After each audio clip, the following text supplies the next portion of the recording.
कक्षानो विषय हिंदी, जिसमें आज हम पढ़ेंगे गद्य नंबर 2, न्याय मंत्री।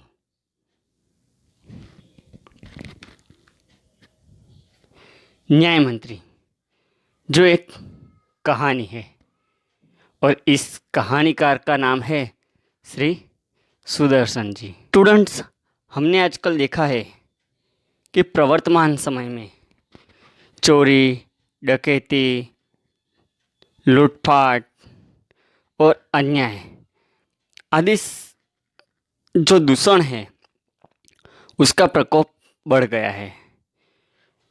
तो जब हमारे साथ अन्याय होता है तब हम क्या करते हैं? इसकी सहायता के लिए हम पुलिस में जाते हैं, अर्थात न्याय के लिए कोर्ट जाते हैं। आज हमारा देश लोकतांत्रिक देश है और हम न्याय के लिए न्याय मंदिर यानी कोर्ट जाते हैं। लेकिन पहले के ज़माने में जब राजा और महाराजा के जब ज़माना था, उस समय दौरान जो प्रजा थी वो भी न्याय के लिए राजा के पास जाते थे और वो राजा जो थे वो अपनी प्रजा का न्याय के लिए वो अपने महल के अंदर न्याय मंत्री और अपने सभी मंत्रीगण की नियुक्ति करते थे। तो आज हम एक ऐसी ही कहानी पढ़ने जा रहे हैं, न्याय मंत्री, जिसमें सम्राट अशोक एक सच्चे न्याय मंत्री की खोज में थे और ढूंढते ढूंढते एक सच्चा न्याय मंत्री के रूप में एक ब्राह्मण शिशुपाल मिल जाता है और वह शिशुपाल ये सम्राट अशोक की परीक्षा में सफल होते हैं। तो आइए आज हम देखेंगे सम्राट अशोक और शिशुपाल की एक छोटी सी कहानी, जिसमें शिशुपाल एक सच्चा न्याय मंत्री बनता है। उससे पहले हम इस कहानी के रचनाकार श्री सुदर्शन जी का परिचय देखते हैं। यह है कवि सुदर्शन जी।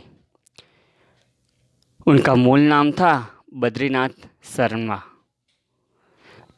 बद्रीनाथ शर्मा जी का जन्म 1896 में पंजाब के सियालकोट नामक गांव में हुआ था और ये बचपन से ही कहानियाँ लिखते थे। उनकी बहुत सारे कहानी संग्रह है, जिसमें हमें यहाँ देख सकते हैं पुष्पलता, सुप्रभात, परिवर्तन, पनघट और नगीना। हिंदी साहित्य में श्रेष्ठ कहानीकार मुंशी प्रेमचंद को कहा जाता है और हिंदी साहित्य में उनके बाद जो कोई कहानीकार है तो वो है सुदर्शन जी। तो उन्होंने बहुत सारी कहानी संग्रह लिखी है और उनका एक उपन्यास संग्रह भी है जिसका नाम है भागवंती। और वे बचपन से ही हिंदी साहित्य को अपनी सेवा प्रदान देते रहे हैं। और ये सुदर्शन जी यानी बद्रीनाथ शर्मा का निधन मृत्यु 1968 में हुआ है। तो आइए उनकी रचित आज एक ऐसी ही छोटी सी कहानी न्याय मंत्री हम देखते हैं। तो ये न्याय मंत्री एक कहानी है। हम कहानी किसे कहेंगे? कहानी यानी एक छोटी सी कथा रहती है, वो काल्पनिक भी होती है अर्थात वास्तविक भी होती है, लेकिन उस कहानी में हमें कुछ सीखने को मिलता है, कुछ बोध मिलता है, उसे हम कहानी कहेंगे। तो न्याय मंत्री सुदर्शन रचित एक ऐसी ही एक कहानी है। तो आइए इस कहानी का हम शुरुआत करते हैं। अशोक और अपने दरबार में सच्चे न्याय मंत्री की खोज में थे और वो खोज में तो निकले, पर कुछ समय ज़्यादा व्यतीत हो गया और शाम होने को आ गई। तो संध्या का समय था, चारों ओर अंधकार फैल चुका था। इसलिए इस सम्राट अशोक को आश्रय पाने के लिए किसी घर में आश्रय पाने के लिए जाते हैं और जाते ही घर का दरवाज़ा खटखटाया। वो जिस घर में गए, जिस घर का दरवाज़ा खटखटाया, वो अंदर शिशुपाल था। वो ब्राह्मण शिशुपाल ने बोला, कौन है?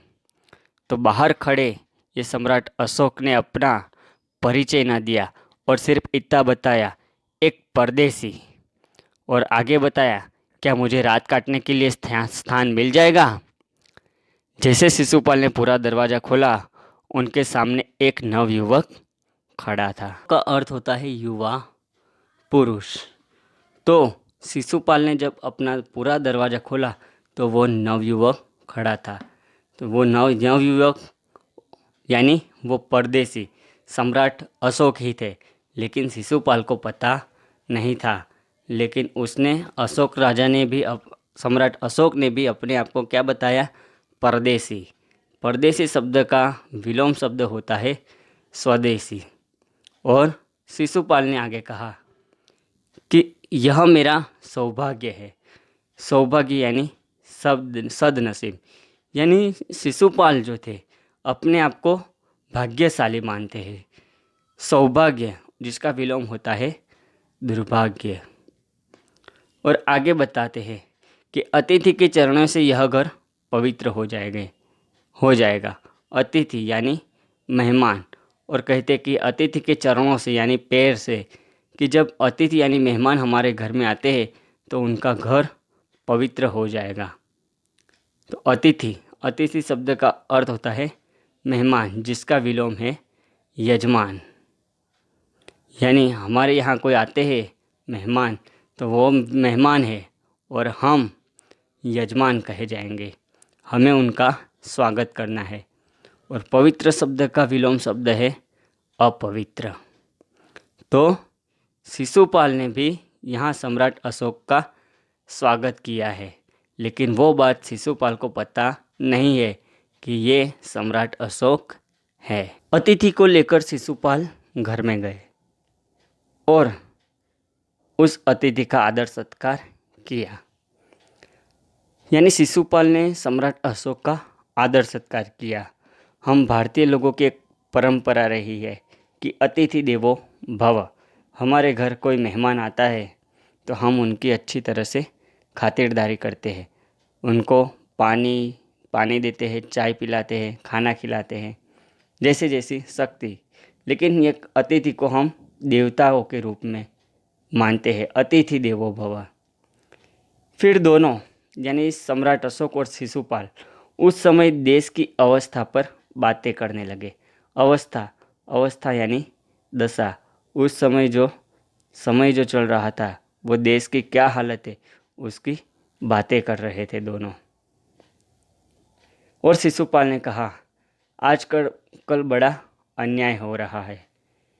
ये शिशुपाल को लगा ऐसा कुछ कि जो देश है सम्राट अशोक का राज है, लेकिन जो न्याय नहीं हो रहा है, अन्याय हो रहा है।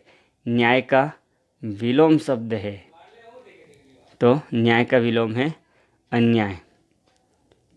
लेकिन शिशुपाल को इस बात का दुख था कि आजकल बड़ा अन्याय हो रहा है, परंतु परदेसी जो था यानी जो सम्राट अशोक इस बात से सहमत नहीं था। यानी वो असहमत थे। सहमत का विरोधी असहमत होता है। तो कौन सी बात से परदेसी सहमत नहीं था? कि आजकल बड़ा अन्याय हो रहा है। क्यों? क्योंकि वो खुद सम्राट अशोक थे और उन्हें लग रहा था कि मेरे राज में सब न्याय वगैरह सही हो रहा है। लेकिन शिशुपाल को वो बात की नाराज़गी थी। तब सम्राट अशोक बोले, दोष निकालना तो सुगम है। दोष का अर्थ होता है खामी, गलती। तो इस शिशुपाल ने सम्राट अशोक की गलती निकाली थी कि आज सही तरह से न्याय नहीं हो रहा है, बड़ा अन्याय हो रहा है। तो दोष निकालना तो सुगम है। सुगम का अर्थ होता है सरल। यानी हम भी कुछ लोगों को ज़्यादा सलाह सूचन देते हैं कि दोष निकालना तो सुगम है, यानी खामी निकालना सरल है, सुगम। और उसका विलोम शब्द है सरल। सुगम जिसका विलोम अर्थ होता है सरल और उसका विलोम शब्द है कठिन। परंतु कुछ करके दिखाना कठिन है। सम्राट अशोक बोले कि दोष निकालना तो सुगम है, कुछ करके दिखाना कठिन है। हम बात बात में बोल देते हैं ऐसा होना चाहिए, ऐसा होना चाहिए, लेकिन हम वो बात संभाले, वो कार्य हम करें, तब हमें लगता है कि ये कार्य कितना कठिन है। बहुत से हम बात बात में बोल देते हैं मैं होता तो ऐसा कर देता, ऐसा कर देता, लेकिन सचमुच हम जब वैसा कार्य करने जाते हैं तब हमें लगता है कि नहीं, ये कार्य कठिन है। और शिशुपाल बोले अवसर मिले तो दिखा दूं कि न्याय किसे कहते हैं। अवसर, अवसर शब्द का अर्थ होता है मौका। तो ये शिशुपाल के घर सम्राट अशोक और शिशुपाल दोनों बातें कर रहे थे और शिशुपाल ने बताया कि अगर मैं न्याय मंत्री हूँ, यानी अवसर मिले, न्याय मंत्री होने का मौका मिले, तो दिखा दूँ कि न्याय कैसे होता है, तब कोई अन्याय नहीं होगा। ऐसी इच्छा ये परदेसी के सामने प्रकट की। लेकिन अभी भी शिशुपाल को पता नहीं है कि ये सम्राट अशोक है। उन्हें तो फिर एक अतिथि यानी परदेसी ही पता है। तो शिशुपाल ने तो अपनी इच्छा प्रकट की। तो सम्राट अशोक ने कहा तो आप अवसर चाहते हो, यानी न्याय मंत्री बनने का एक अवसर यानी मौका चाहते हो। तब शिशुपाल कहता है हाँ, अवसर चाहता हूँ। फिर कोई अन्याय नहीं होगा? तो शिशुपाल कहता है बिल्कुल नहीं। कोई अपराधी दंड से नहीं बचेगा? तो शिशुपाल कहता है नहीं बचेगा। परदेसी ने मुस्कुराकर कहा यह बहुत कठिन काम है। लेकिन आगे तो ये शिशुपाल को तो लगता था ये कार्य सुगम है, यानी सरल है। लेकिन ये परदेसी यानी सम्राट अशोक ने बताया कि ये कठिन कार्य है। सरल का विरोधी है कठिन। और आगे शिशुपाल बताता है कि ब्राह्मण के लिए कुछ भी कठिन नहीं है, क्योंकि ये ब्राह्मण खुद शिशुपाल था। शिशुपाल एक ब्राह्मण था, इसलिए बताता है कि ब्राह्मण के लिए कुछ भी कठिन नहीं है। मैं न्याय का डंका बजा कर दिखा दूंगा। बजाना यानी सुप्रसिद्ध हो जाना, ये एक मुहावरा है। परदेसी धीरे से मुस्कुराए पर कुछ ना बोले। फिर कुछ देर बाद वह दोनों सो गए, सम्राट अशोक और शिशुपाल। सुबह उठकर परदेसी ने शिशुपाल को धन्यवाद देकर उसे विदा ली। अब जो परदेसी यानी सम्राट अशोक थे, उन्हें तो सिर्फ रात निकालनी थी, रात काटनी थी। और शिशुपाल ने उन्हें रात काटने का जो अवसर दिया, इसलिए उनको धन्यवाद, आभार वगैरह जो भी उनका विधि विधान से धन्यवाद किया और विदा ले ली। सम्राट अशोक ने शिशुपाल से विदा ली और कुछ दिनों के बाद शिशुपाल के घर कुछ सिपाही आए और उन्हें दरबार में चलने के लिए कहा। शिशुपाल सहम गए। सहम जाना यानी भयभीत हो जाना, क्योंकि क्यों उसे दरबार में बुलाया है, इस बात को लेकर वो डर गए हैं, भयभीत हो गए हैं। वे समझ नहीं सके कि सम्राट ने उन्हें क्यों बुलाया है। कहीं उस परदेसी ने तो सम्राट से झूठी सच्ची शिकायत नहीं कर दी। शिशुपाल को अब लग रहा है कि जो परदेसी आया था, वो जो रात काटने, उस समय बातों के दौरान शिशुपाल ने बताया था कि आजकल बहुत अन्याय हो रहा है, इसलिए ये सम्राट अशोक से कोई शिकायत तो नहीं कर दी, ऐसा लग रहा था। तो दरबार में पहुंचकर जब शिशुपाल को दरबार में हाजिर किया, तब शिशुपाल का कलेजा धड़कने लगा। कलेजा धड़कना यानी बहुत चिंतित होना। अब वो बहुत चिंतित थे। उन्होंने देखा कि परदेसी ही सम्राट अशोक है। अभी तक उन्हें पता नहीं था कि वो परदेसी जो आए थे वो सम्राट अशोक है, लेकिन अब उन्हें पता चल गया। सम्राट बोले ब्राह्मण देवता, मैं आपको न्याय का अवसर देना चाहता हूँ, क्योंकि जब उनके घर आए थे तब रात के समय वो दोनों आपस में बातें कर रहे थे, तब शिशुपाल ने बताया था उस परदेसी को कि मैं न्याय के लिए अवसर चाहता हूँ। तो सम्राट अशोक कहते हैं कि आप तैयार हैं? पहले तो शिशुपाल घबराए, फिर फिर बोले, यदि सम्राट की यही इच्छा है तो मैं तैयार हूँ। पाल ने अब ये अवसर को स्वीकार कर लिया है। तो सम्राट अशोक कहते हैं, ठीक है, कल से आप न्याय मंत्री हुए। और सम्राट अशोक ने अपने हाथ से अंगूठी उतारकर शिशुपाल को पहना दी। वह सम्राट अशोक की राजमुद्रा थी। अब शिशुपाल न्याय मंत्री थे। उन्होंने राज्य की समुचित व्यवस्था करना आरंभ कर दिया है। समुचित यानी अच्छी तरह से वो अपना न्याय कर रहे, अपना जो भी कार्य था वो कर रहे हैं। और आरंभ का अर्थ होता है शुरुआत। जब से ये राजमुद्रा पहना दी, तब से उन्होंने अपना जो लोगों के साथ, प्रजा के साथ अच्छा न्याय हो, वह कार्य शुरू कर दिया। समुचित व्यवस्था करना आरंभ कर दिया है। उनके सुप्रबंध से राज्य में पूरी तरह से शांति रहने लगी। किसी को किसी प्रकार का भय नहीं था। भय यानी डर। लोग दरवाजे तक खुले छोड़कर जाते थे। चारों तरफ न्याय मंत्री के सुप्रबंध और न्याय की धूम मच गई थी। यानी शिशुपाल इतनी अच्छी तरह से अपना न्याय का कार्य कर रहे थे ताकि लोग उन्हें अच्छे मानते थे कि ये जो न्याय मंत्री है वो बहुत ही अच्छे हैं। उनके सुप्रबंध यानी अच्छा कार्य से उनके न्याय की धूम मच गई थी। धूम मचना एक मुहावरा है, यानी सुप्रसिद्ध हो जाना।